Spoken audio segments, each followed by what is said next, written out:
নমস্কার, আমি বক্সিয়ার টিভির পক্ষ থেকে উৎপল সূত্রধর আবার আরেকটি প্রতিবেদন নিয়ে আপনাদের সামনে এলাম। আজকে মাননীয়া আরও একটি বিতর্কিত না বলাই বোধহয় ভালো, আরেকটু এগিয়ে গিয়ে বরং আমি বলি আবারও উনি ওনার স্বভাবসিদ্ধভাবে উনি ধর্মগ্রন্থগুলিকে অপদস্থ করলেন। উনি আসলে লেখাপড়া করেননি বলেই আমার মনে হয়, শিক্ষা দীক্ষা ওনার ভিতরে কিছু আছে বলে আমার মনে হয় না। না হলে এরকম কথা বলা যায়? আজকে আলী আফজল সাহেব তো বলেই ফেললেন, অনেক বড় কথা বলে ফেললেন, আপনারা শুনে নেবেন, বিভিন্ন মিডিয়াতে আসবে। কোরআন, রামায়ণ, মহাভারত একদিকে দিলেও ওনার যে কাহিনী তা শেষ হবে না, ওনার কাহিনী আরও বড়।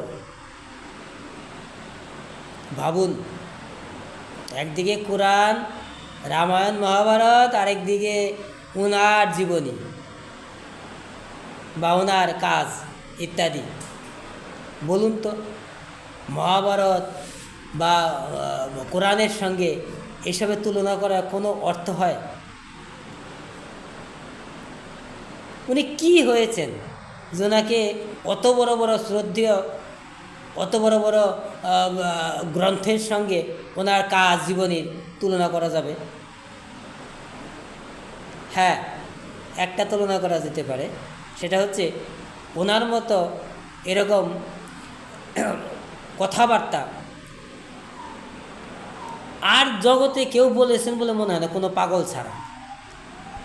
কোনো পাগল ছাড়া এরকম কথাবার্তা আর কেউ বলে বলে আমার মনে হয় না। কোরআন মহাভারত একদিকে আর ওনার কর্মকাণ্ড জীবনী আর একদিকে। এটা কথার কথা হলো?